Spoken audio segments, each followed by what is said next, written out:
know. Hi, we're here today with Allison Wilbur in her studio. And Allison is a well-known, some might say renowned, quilt instructor. She was my first machine quilting instructor.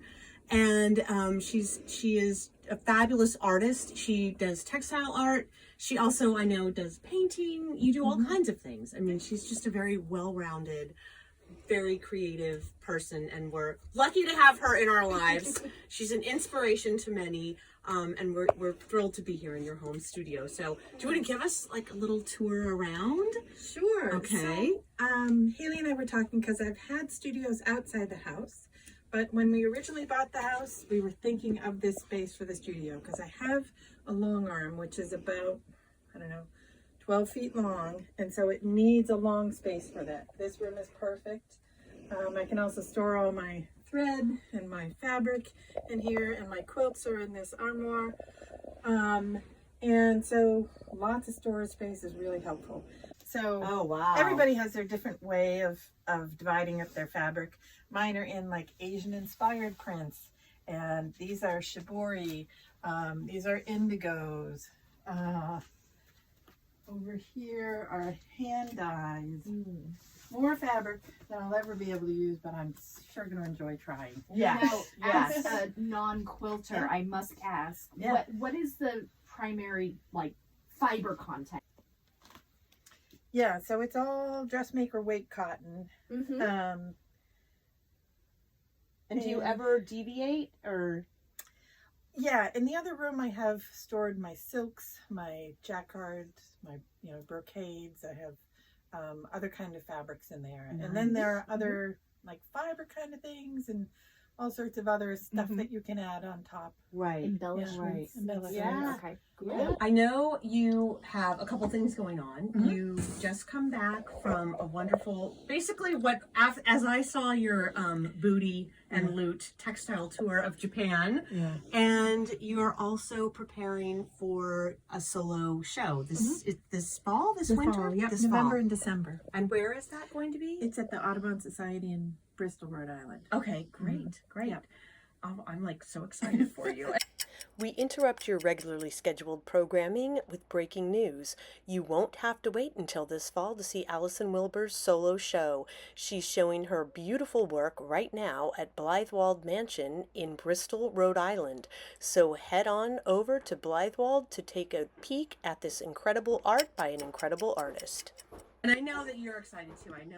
I know you're working on a lot of things and you have a lot of inspiration. So I just want to find out kind of what your process is as you get ready for the show, and just your process in general, like where you get your inspiration and your ideas.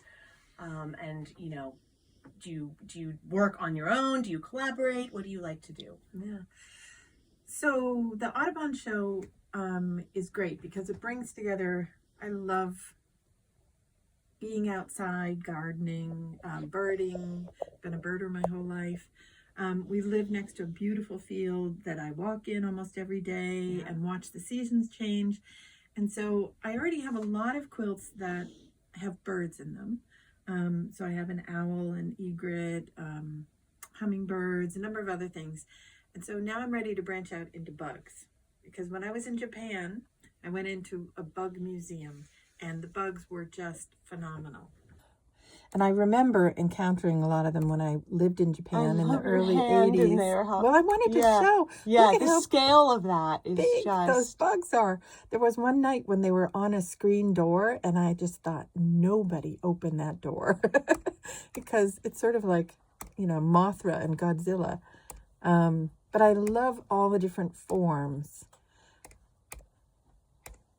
And they have beautiful butterfly gardens. The black and the white, that is amazing. Yeah. So what I'll do is I will take, I'll go through here. Sorry to go so quickly. That's all right. But I'll pick a bug. I love that one. Yep.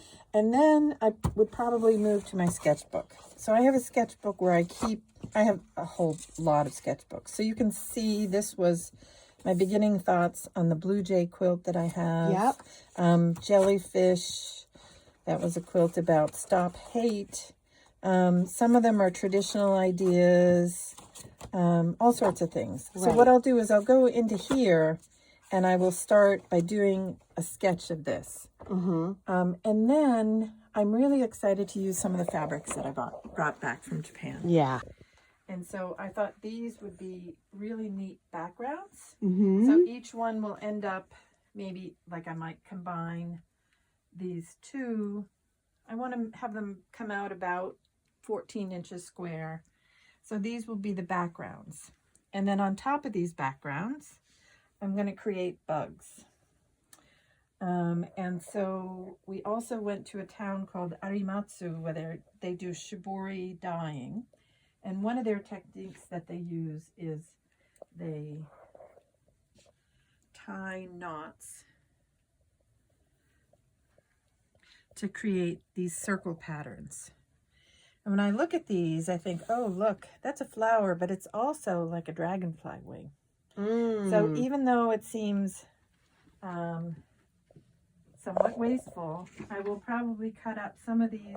And these are some scrap bags that I bought. So I'm going to cut them up and use pieces of these to create the forms of the bugs.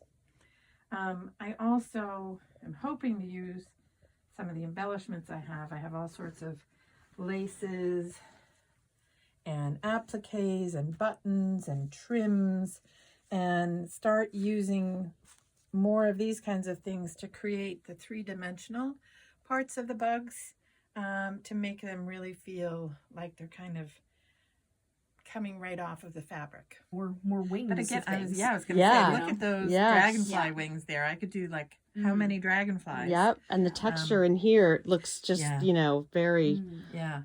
And then scaly if you added, almost. like if you added beads in here Mm-hmm. and, stitching to define things, it really, each layer that you add makes it more interesting.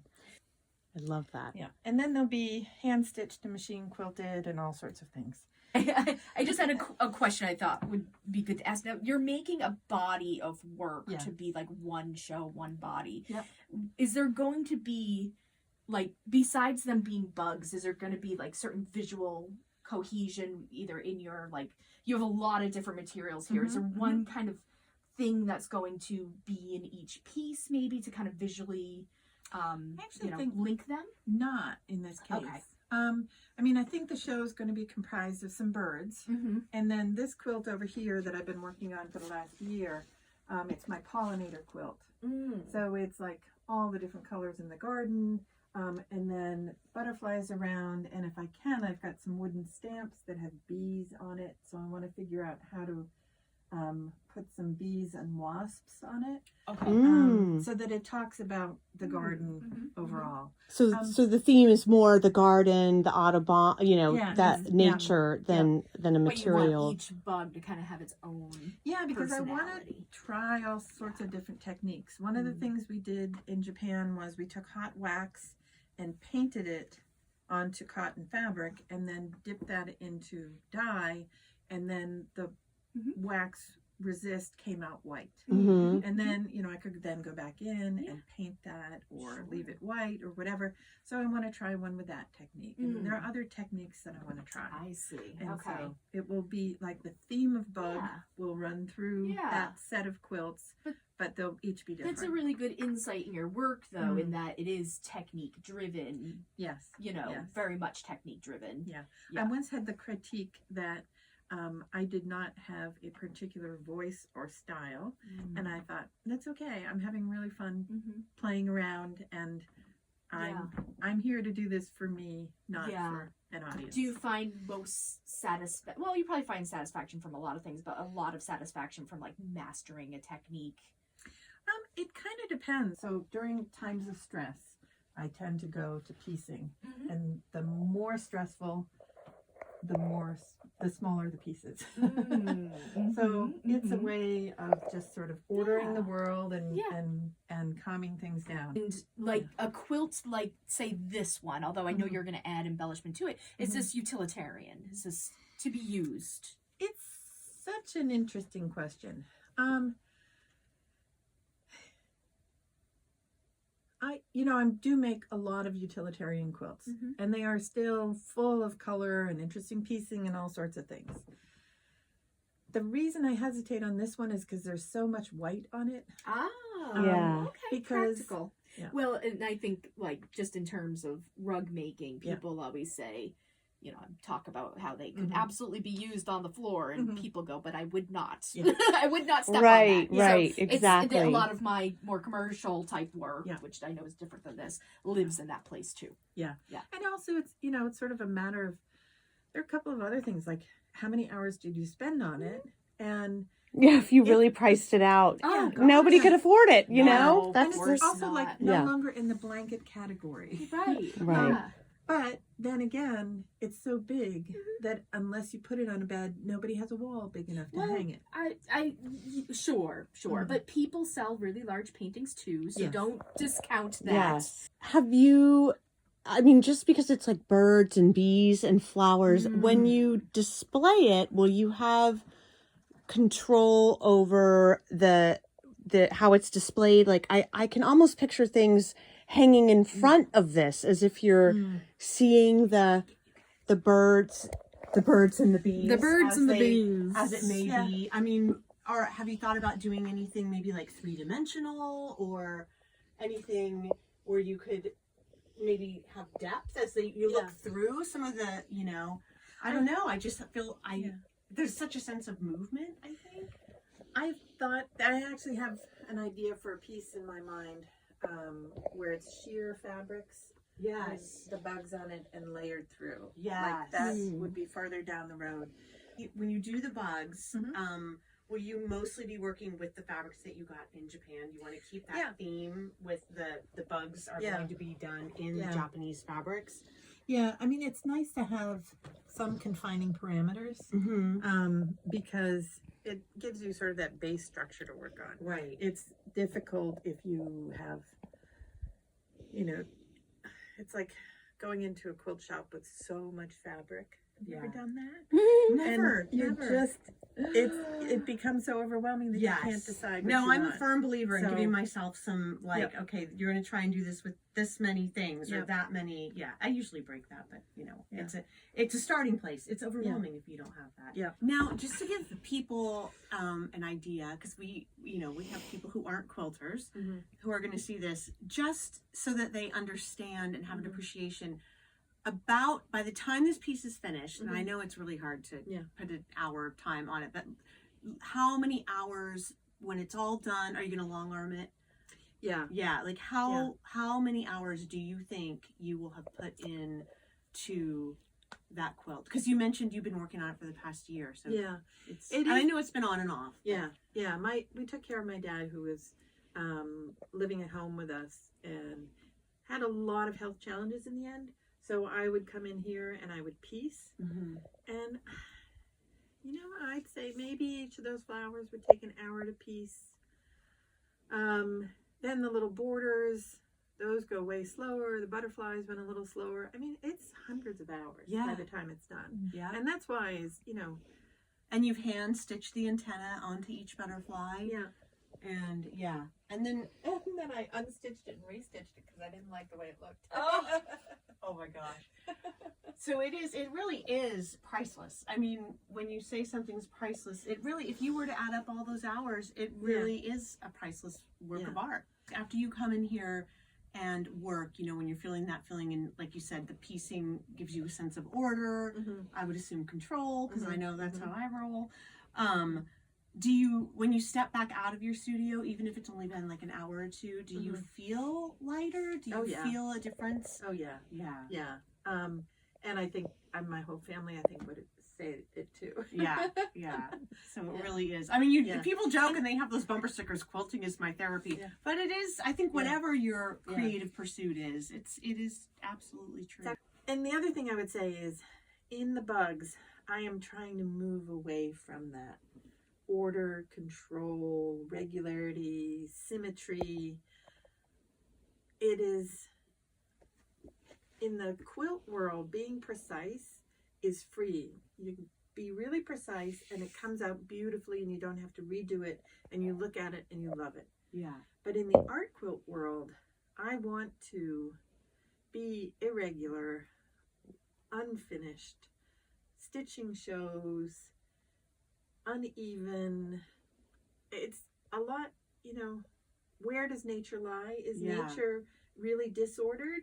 It kind of looks it, but then if you look at a fern and you understand the Fibonacci mathematical thing, you understand that nature is actually way more regulated than you realize. So it's playing around with that natural world and yeah. I'm excited to see that from you, to see I'm not something. good at it.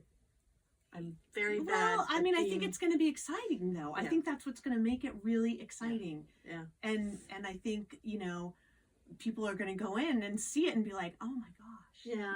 They're going to expect, because you are so precise and it's so detailed and so beautiful. Yeah. I really want to see like a little bit of chaos. I think I'm thrilled about this. Yeah. Have you ever done any like sketching in fabric? I have. Yeah. Just wondering if like, so we all have sketch books, but the sketching in fabric is. Yeah. And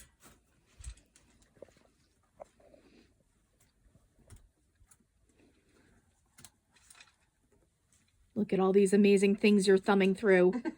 You can just tell.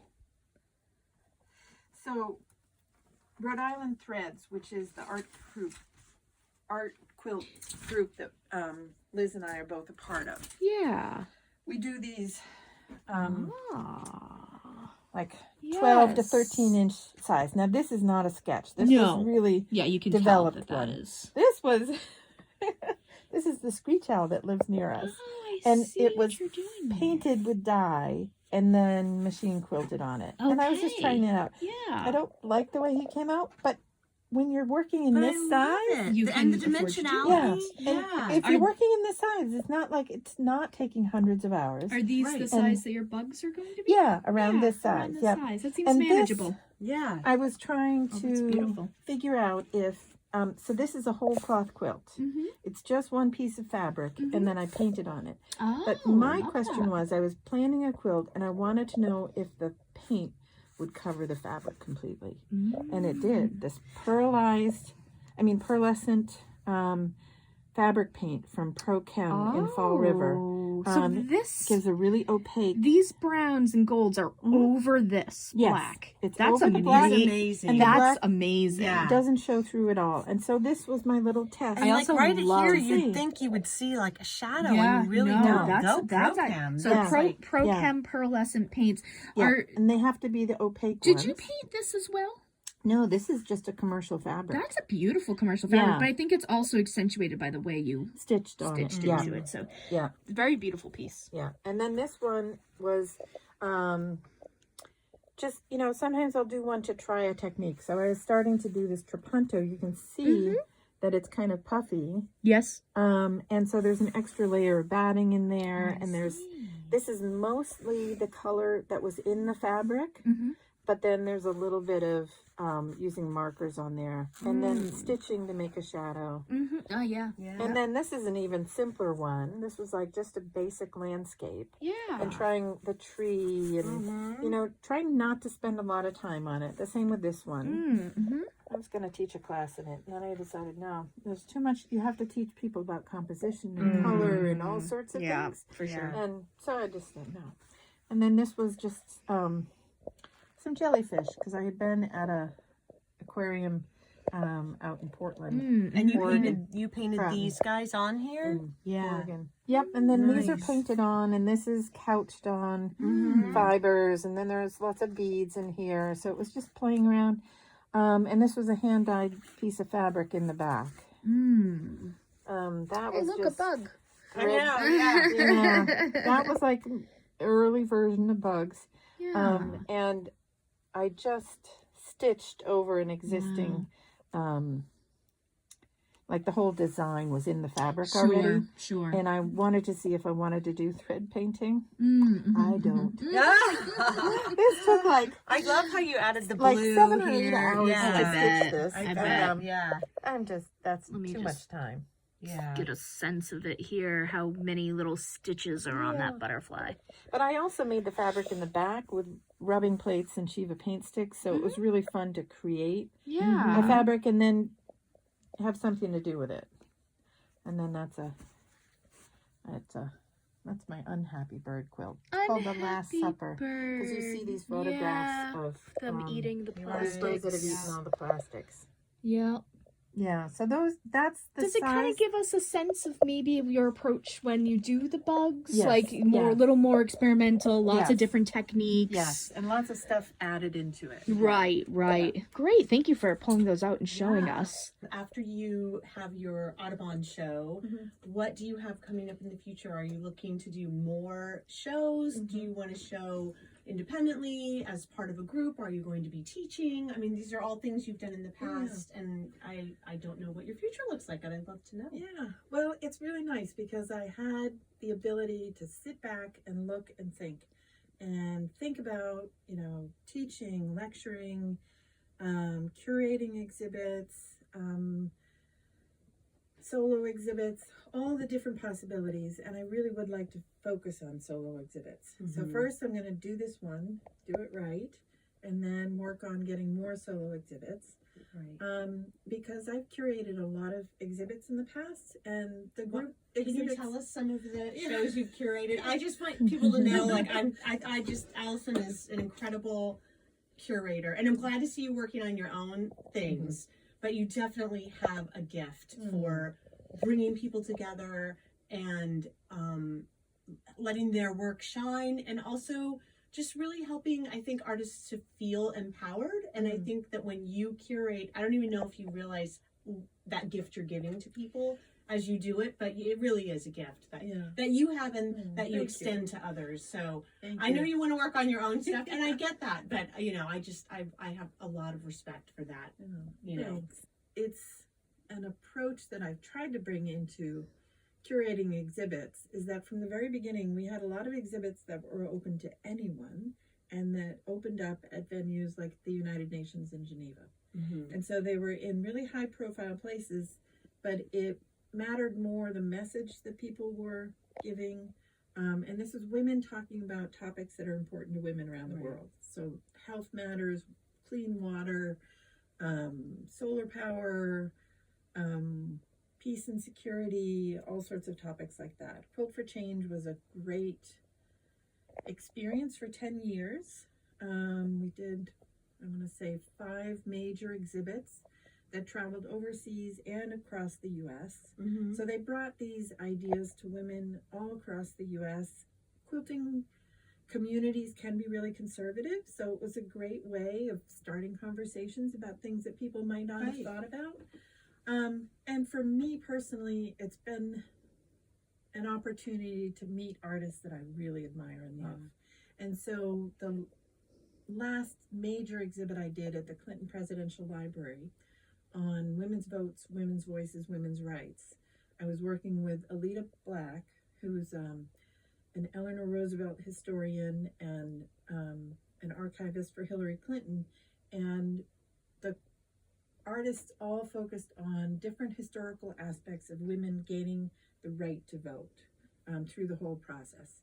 But I got to go and pick all my favorite artists, well, not all of them because there are more, but like a whole group of artists that I so admire and love to work with, and to be able to bring their voice into a presidential library What an opportunity. Really amazing opportunity. I'm ready to spend a little bit of time putting all that energy into creating work and sharing it with the world. Yeah. And I have seen you go through this process, and you talk about how many hours you put into that quilt. Yeah. You probably put just as many hours into curating an exhibit, if not more. Right? Yeah. No, I did one at the Bristol Art Museum last summer, and I literally worked on that for 6 months, almost straight. And someone who knows about curating asked me how long I'd been working on it, and she said, I would have thought 2 years. It was phenomenal, and Haley was one of the artists featured in that. You were too. In that exhibit. Yep. Yes, and for me that was really fun because I went beyond the bounds of just art quilting and quilting.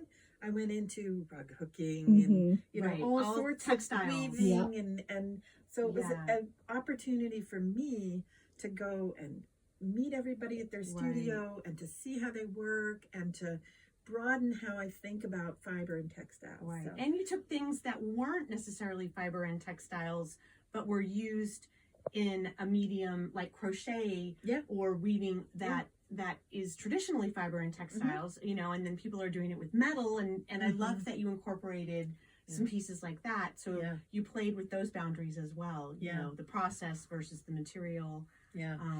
It was beautiful. It was a beautiful exhibit. Oh, it was a wonderful experience. Yeah. Where are you teaching coming up? I'm not Oh, going to teach for a while. oh, you're not teaching coming up. Okay. I was really considering it. I mean, part of the thing is I meet people that, you know, I took a workshop with Shawn Kimber recently. She's an amazing quilter with a really strong voice and really important messages. She's a professor of mathematics in Virginia, but she came up to URI and gave a class. And in the class, there were a couple of people who had learned to machine quilt from me, and they went on and on about how amazing it was. And I do really love being able to empower people so that they learn, like I like to teach skills and techniques. But I also do find that it's like group quilting. I mean, group exhibits. That I'm pouring all my energies into somebody else's creativity. For sure. And so I need to, for now, turn that faucet off and fill my own bathtub. Looking kind of scraggly at the moment. How long have you lived here? 9 years.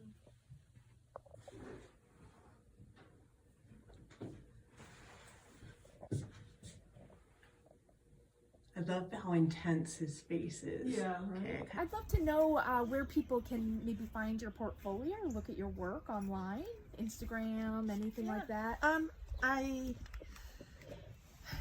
not posting as much on Instagram other than my travel photos. I will get back to that when I really get back to quilting, but I have another trip coming up. I'm going to Hawaii for 9 days. So Very my husband nice. keeps traveling for work, and so I'm carrying his suitcase. And after that, when I really get to work on the bug quilts, I'll start Be posting on Instagram. That'd be Allison Wilbur Quilts. Yep. You have mentioned having a website. Yep. Allison Wilbur Quilts also. Easy Just enough. to keep it easy. Enough to find. That's where everybody Yeah. everybody can find you. Are you on Facebook? Are you I on am on any Facebook. other? Okay. Facebook too. Although I post less frequently there. Yeah. The dates of the show again, or is that It's November and December. November and December? And that's at the Bristol Audubon. Audubon Society. Yeah, Bristol, Rhode Island. Yep. So Yep. great. So you can either check the Bristol Audubon website, keep in touch with Allison. Yep. Yes. And we'll have an opening, so Nice. come and I'd love to talk with you. Yeah. Oh yeah. We'll have to like come back and do another post-opening little check-in with you, see how it goes, and we can show the bugs. Everybody can see the For bugs. sure. Yeah. For sure. That would But be we amazing. can't thank you enough for your time this morning. Yes. Really been Thank so you so enlightening. much. You It's guys been are so great. creative. It's so fun Well, we to try. see what you're doing. Yeah. Oh, Yeah, we well, we have a lot of appreciate it. inspiration. People like you, Absolutely. and We're lucky to yeah, have so many we're talented surrounded friends. by creative friends. So Piece that that you helps. showed that the two of you worked on is just amazing. Oh, thank you.